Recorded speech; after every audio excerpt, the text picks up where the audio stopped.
Epione pain management and regenerative centre. ఇక మీ నొప్పులు శాశ్వతం కావు. విజయనగరం జిల్లా చెల్లూరు జంక్షన్ వద్ద ఎప్పటికే మేము సిద్ధమైన కార్యక్రమానికి అయితే మాత్రం అంతా రంగం అంతా సిద్ధమైంది. చూడవచ్చు మనం అది ఈ ప్రాంగణం అంతా కూడా ఆల్రెడీ ఎప్పటికీ జనసమూహంతో మొత్తం నిండిపోయి ఉంది. ఎక్కడైతే మనతో పాటు ఇక్కడ వైసీపీ కార్యకర్తలు అయితే మనతో పాటు ఉన్నారు, వాళ్ళని అడిగి తెలుసుకుందాం. అన్న చెప్పండి అన్న, మీరు ఈరోజు ఇంత భారీ ఎత్తున వచ్చారు కదా, ఏ విధంగా ఉంది, మీకు ఏ విధంగా అనిపిస్తుంది? ఇక్కడ రాబోయే రోజుల్లో 170 స్థానాలకు 175 వస్తాయని ఈ సభను చూస్తుంటే మాకు ఖచ్చితంగా అనిపిస్తూ ఉంది. ఎందుకంటే సంక్షేమ పాలన ఇచ్చిన దానికి నిదర్శనమే ఇంత ఎండలో పేదలు మొత్తం రోడ్డుకి ఇరువైపులా వృద్ధులు వికలాంగులు అందరూ ఉన్నారు.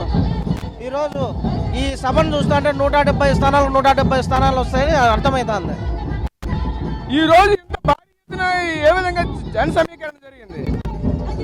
జన సమీకరణ ఎవరంతకు వాళ్ళు స్వచ్ఛందంగా ఈరోజు వృద్ధులు వికలాంగులు అందరూ ఇంత ఎండను సైతం లెక్క చేయకుండా వాళ్ళు స్వచ్ఛందంగా రోడ్లకు ఇరువైపులా నడుచుకుంటూ వచ్చేది మేము గమనిస్తూ వస్తాను. మీరు చెప్పండి అండి, ఈ రోజు ఇంత జనాలు ఇంత భారీ ఎత్తున అయితే మాత్రం జనాలు సమీకరించడం జరిగింది. ఇలాగే చూసుకుంటే ఇంత భారీ బహిరంగ సభకు అయితే మాత్రం ఇంత భారీ ఎత్తున జనాలు ఏ విధంగా సమకూర్చారు? ఇది జన సమీకరణ కాదు, జనాలు జగన్మోహన్ రెడ్డి ద్వారా లబ్ధి పొంది స్వతహాగా వచ్చినటువంటి జనం. ఇది విజయనగరంలో జరుగుతున్నటువంటి సభ. విజయనగరం జిల్లా నుండి అందరూ కూడా లబ్ధి పొందినటువంటి జనాలే. జన సమీకరణ ఇక్కడ జరగలేదు. మిగిలిన పార్టీలాగా డబ్బులు ఇచ్చి తీసుకొచ్చినటువంటి జన సమీకరణ కానే కాదు. జగన్మోహన్ రెడ్డి నవరత్నాల ద్వారా లబ్ధి పొందినటువంటి జనమే ఈ విజయనగరం సభలో కనిపిస్తున్నటువంటి జనం. జగన్మోహన్ రెడ్డి ద్వారా నాడు నేడు ద్వారా అలాగే నవరత్నాలు అన్ని కూడా 198% చెప్పినవన్నీ నెరవేర్చినటువంటి ఏకైక ముఖ్యమంత్రి జగన్మోహన్ రెడ్డి గారు నమ్మి ఇక్కడికి వచ్చినటువంటి జనం ఈ జనం. రాబోయేటువంటి రోజుల్లో మంచి పరిపాలన, ఇంకా సంక్షేమము అభివృద్ధి అన్ని కూడా 2019 నుండి 24 వరకు ఎలా చేశాడో 24 నుండి 29 వరకు కూడా ఇంకా ఎక్కువ చేసేటువంటి అవకాశం ఉంది. విశాఖపట్నం రాజధానిగా మరి ఈ విజయనగరం ప్రజలు కూడా అతి దగ్గర విశాఖపట్నం నుండి రాబోయేటువంటి రోజుల్లో పరిపాలన కొనసాగబోతుంది. మరి నాడు నేడు లాంటి స్కూల్స్ కానీ హాస్పిటల్స్ కానీ అన్ని కూడా పూర్తి కావాలంటే జగన్మోహన్ రెడ్డి గారు మళ్ళీ 2024 అధికారంలోకి రావాల్సిన అవసరం ఉంది. అంటే ఎందుకు మీరు ఎంతగా జగన్మోహన్ రెడ్డి అంటే ఎంత తాపత్రయం ఎందుకు పడుతున్నారు? జగన్మోహన్ రెడ్డి ఎందుకు కావాలనుకుంటున్నారు? జగన్మోహన్ రెడ్డి పేదలకు అనుకూలమైన ముఖ్యమంత్రి. అలాగే చంద్రబాబు నాయుడు చూస్తే మీరు పెత్తందారులకు అనుకూలమైనటువంటి ముఖ్యమంత్రి. చంద్రబాబు నాయుడు అధికారంలోకి వస్తే రియల్ ఎస్టేట్ వ్యాపారం జరుగుతుంది తప్ప పేదలకు మధ్యతరగతి ప్రజలకు న్యాయం జరగదు. ప్రతి పేదలకు మధ్యతరగతి వాళ్ళకు న్యాయం జరగాలంటే జగన్మోహన్ రెడ్డి అధికారంలోకి రావాలి. కాబట్టి ఇక్కడ ఉన్నటువంటి పేద మధ్యతరగతి ప్రజలు ఇక్కడికి వచ్చి పెత్తందారులతో యుద్ధం చేయడానికి సిద్ధమై వచ్చారని చెప్తున్నాను. అన్న మీరు చెప్పండి అన్న, ఈ రోజు ఈ సభకి ఎక్కడి నుంచి వచ్చారు ఏంటి? అది ఇక్కడే లోకల్ బొబ్బిలి నియోజకవర్గం. సో జగనన్న గారిది ఇక్కడ మేమంతా సిద్ధం సభ జరుగుతుంది. ఈ సభ కోసం మేము వచ్చాము. సో ఆల్రెడీ అన్ని సభలు సక్సెస్ అయ్యాయి. ఆయన పేదల ముఖ్యమంత్రి కాబట్టి పేదలకు ఎన్నో మేలు చేస్తున్నారు. అలాగే ఆయన సంక్షేమ పథకాలన్నీ సూపర్ హిట్. ఇంతకుముందు ఎవరూ చేయలేనటువంటి సంక్షేమ పథకాలు ఆయన చేస్తున్నారు. వైఎస్ రాజశేఖర రెడ్డి గారు కొన్ని సంక్షేమ పథకాలు చేస్తే దానికి 10 రెట్లు సంక్షేమ పథకాలు ఈయన చేస్తూ ఉన్నారు.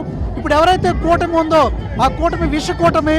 ఆ విషకూటమి కూడా ఈయన పథకాలని కాపీ కొట్టి 4,000 ఇస్తే 5,000 ఇస్తాము, ఈయన 15,000 ఇస్తే 20,000 ఇస్తాము అని చెప్పుకొని తిరుగుతున్నారు తప్పితే వాళ్ళకి సొంత ఎజెండా లేదు, సొంత ప్లానింగ్ లేదు, సొంత ప్రణాళిక లేదు.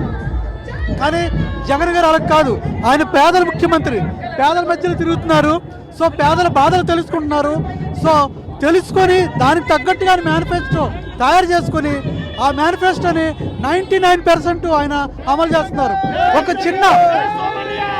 చిన్న ఎగ్జాంపుల్ 2014 నుంచి 2019 వరకు 2014 నుంచి 2019 వరకు ఆయన 12% హామీలు మాత్రమే అమలు చేశాడు.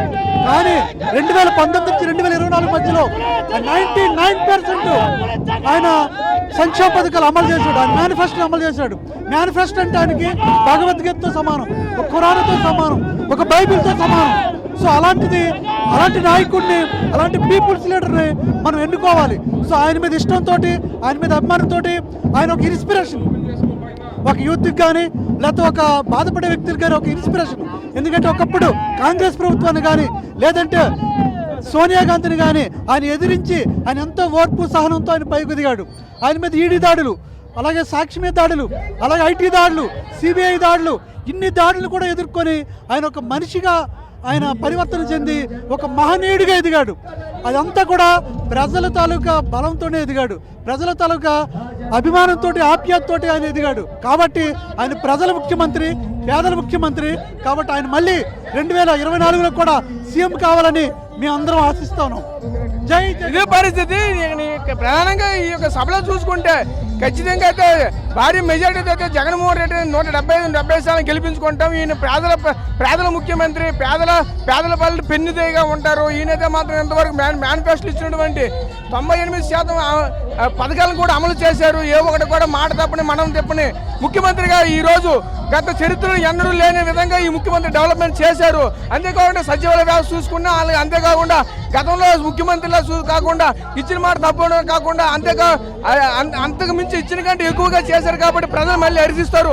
ఈ రోజు మనం చూసుకుంటే ఈ సిద్ధ సభకు మాత్రం వేలాది జనాలు అయితే మాత్రం ఈ రోజు కేవలం వాళ్ళ సొంతంగా వచ్చిన పరిస్థితి చెప్తున్న పరిస్థితి కనిపిస్తుంది.